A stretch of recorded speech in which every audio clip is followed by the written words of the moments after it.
વિદ્યાર્થી મિત્રો, તો આજે આપણે આંકડાશાસ્ત્રનું ક્વેશ્ચન પેપર નંબર 5નું સોલ્યુશન કરવા જઈ રહ્યા છીએ. તો એન્ડ સુધી વિડીયોને જોજો અને તમને એન્ડ સુધી ખબર પડશે કે કઈ રીતના આપણે સોલ્યુશન કરીશું.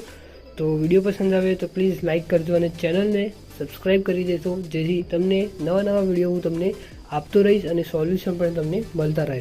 અને હા, વિડીયો પસંદ આવે તો પછી મિત્રોને પણ શેર કરજો, તેથી મિત્રોને પણ લાભ મળી શકે. અને જે સોલ્યુશનની જે બી PDF હશે એ તમને ડિસ્ક્રિપ્શનમાં મળી જશે અને પાસવર્ડ તમને આ વિડીયોમાં ઘણી જગ્યાએ મળી શકે છે. તો ચલો આપણે વિડીયો સ્ટાર્ટ કરીએ.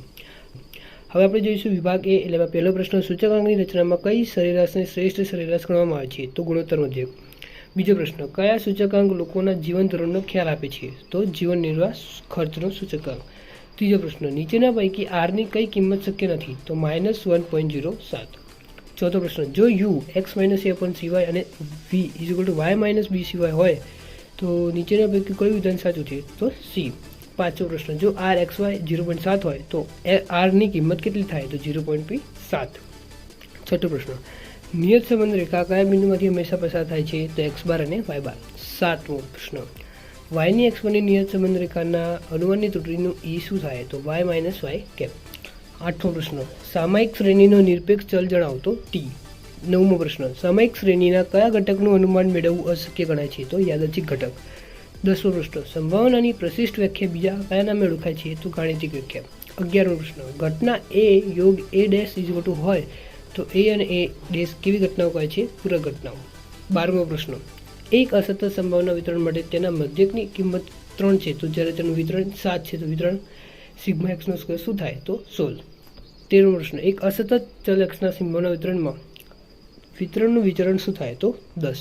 14મો પ્રશ્ન, પ્રામાણ્ય વિતરણના 99% અવલોકનો સામાન્ય રીતે નીચેના પૈકી કઈ સીમા હોય છે? તો μ + 2.57 પ્રમાણિત વિચલન. 15મો પ્રશ્ન, પ્રામાણ્ય વિતરણમાં સામાન્ય રીતે કેટલા ટકા અવલોકનો સીમા હોય છે? તો 68.26%. 16મો પ્રશ્ન, પ્રામાણ્ય ચલ માટે સરેરાશ વિચલનની લગભગ કિંમત નીચેના પૈકી કઈ છે? તો A. 17મો પ્રશ્ન, n 5 0.02 ને માનક સ્વરૂપમાં કયું છે? તો D. 18મો પ્રશ્ન, જો n a અને 0.07 નું માનક સ્વરૂપ હોય તો k ની કિંમત શું થાય? તો 0.07. 19મો, જો બે વિધેયો u અને vx નો વિધેય હોય તો ગુણાકારનું વિકલિત સૂત્ર કયું છે? તો D. 20મો પ્રશ્ન, u અને vx નું વિધેયનું v/u નું વિકલિત સૂત્ર હોય તો વિકલિત સૂત્ર કયું છે? તો D. અહીંયા આપણો વિભાગ A પૂરો થાય છે. હવે આપણે જોઈશું વિભાગ A, જેમાં એક વાક્યના જવાબ આપવાના છે અને દરેકના એક ગુણ રહેશે. તો તમે એ પ્રશ્નો જોઈ શકો છો આ રીતે, અને એના જવાબ એ નીચે આપેલા છે આ રીતે. તો તમે સ્ક્રીનશોટ પણ લઈ શકો છો. અને વિડીયો પસંદ આવે તો પ્લીઝ લાઇક કરવાનું ના ભૂલતા અને પ્લીઝ સપોર્ટ બતાવજો. હવે આપણે જોઈશું વિભાગ C, જેમાં 9માંથી કોઈ પણ 7 દાખલા ગણવાના છે અને દરેકના 2 ગુણ રહેશે. તો 31મો પ્રશ્ન છે, જેમાં ભાવનો સામાન્ય સૂચકાંક ગણવાનો છે. એના પછી વિકર્ણ આકૃતિની વ્યાખ્યા લખવાની છે અને નિશ્ચિતતાનો આંક શોધવાનો છે. તો પહેલાં સામાન્ય સૂચકાંકનો આંક શોધીશું, જેમાં જવાબ આવશે 449.55. એના પછી ચલ xની કિંમતની x પરની વાલ કિંમતનું તો આપણને આકૃતિ મળશે, વિકર્ણ આકૃતિ, તેની વ્યાખ્યા આપણે જોઈ શકીએ છીએ. એના પછી B આપણને 0.6 આપેલો છે, sx 5 આપેલો છે અને sy 3 આપેલું છે. તેનું સૂત્ર મૂકતા આપણને r મળશે 1, એટલે કે નિશ્ચિતતાનો આંક મળશે પણ 1. હવે આપણે જોઈશું 34મો પ્રશ્ન, જેમાં મોસમી ઘટકની ટૂંકનોંધ લખવાની છે. 35મો પ્રશ્ન, જેમાં વ્યાખ્યાની ધારણાઓ કરવાની છે. અને 36મો પ્રશ્ન, જેમાં પ્રમાણિત વિચલન મેળવવાનું છે. તો આપણે વ્યાખ્યા લખીશું મોસમી ઘટકોની, એટલે કે મોસમી ઘટકની ટૂંકનોંધ લખીશું. એ તો આ રીતે છે મોસમી ઘટકોની ટૂંકનોંધ. એના પછી આપણે ધારણાઓ લખીએ છીએ, જેની 3 ધારણાઓ છે. પરિમાણોની સંખ્યા શાંત હોય છે, કુલ પરિણામોની સંખ્યા જ્ઞાત હોય છે અને પરિણામો સમસંભાવી હોય છે. એના પછી આપણે વિતરણનું પ્રમાણિત વિચલન મેળવીશું, જે આપણને જવાબ મળશે 4/3. એના પછીનો દાખલો એટલે 37મો, જેમાં a ની કિંમત શોધવાની છે, 38માં k ની કિંમત શોધવાની છે અને 39માં f0 મેળવવાનું છે. તો 37માં આપણે a = 7 મળશે. એના પછી 39માં એટલે આપણને k મળશે 6 + 4 એટલે કે 10 મળશે.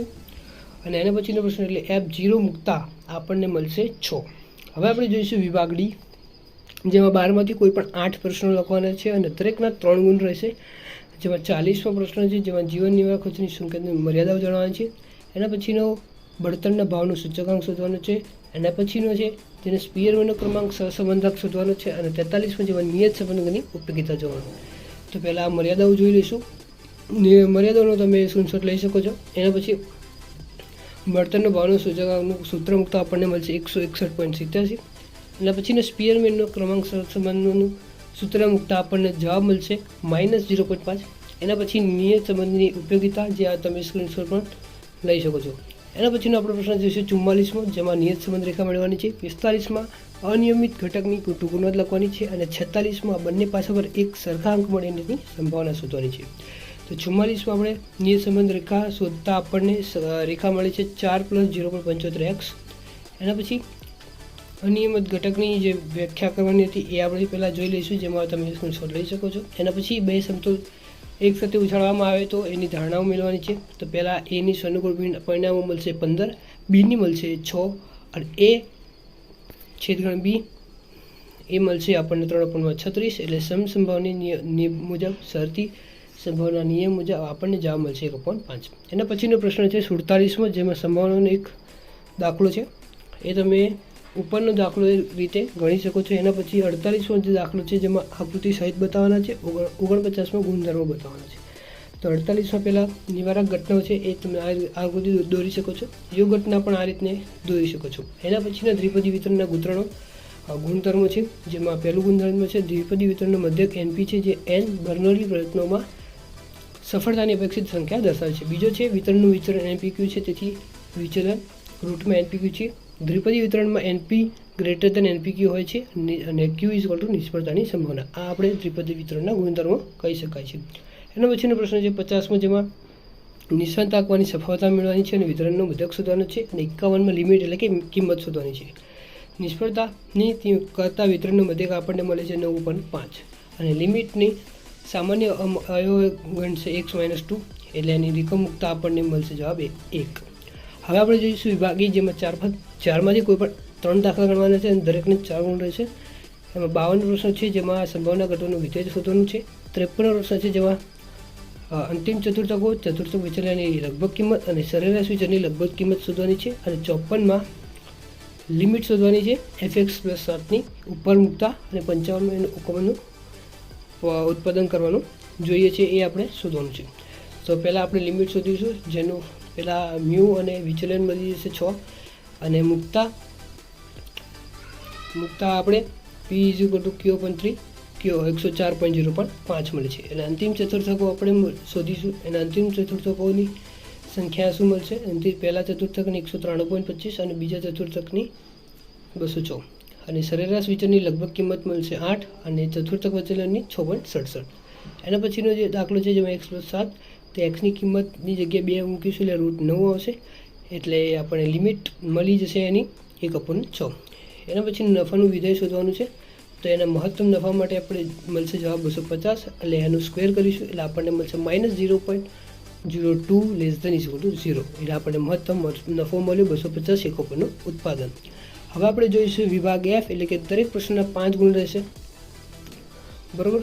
તો પહેલો છે લાસ્પેર પાસે ફિશરનું સૂચકાંક શોધવાનું છે. તમે આ રીતે જોઈ શકો છો, જેમાં લાસ્પેર 109, 110 અને 109 રીતે આવી શકે છે.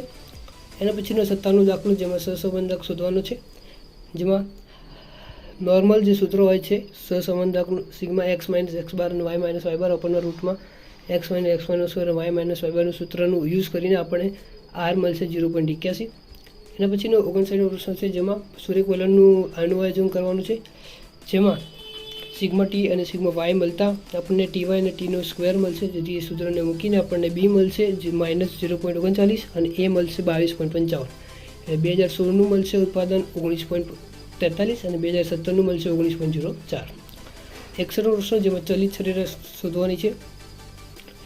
ચલિત સરેરાશ એ તમે જોઈ શકો છો, 4 વર્ષના ચલિતના સરવાળા કરીશું, પછી એ 2 કમિતના સરવાળા કરીશું અને તેનું વલણ શોધીશું. એટલે આપણને મળશે 5/13, 5/67, 63, 6.5, 7.25, 8.25 અને 8.88. અહીંયા સંપૂર્ણ વિડીયો અને સંપૂર્ણ સોલ્યુશન અહીંયા પૂરું થાય છે સ્ટેટનું 5મા નંબરનું પેપર.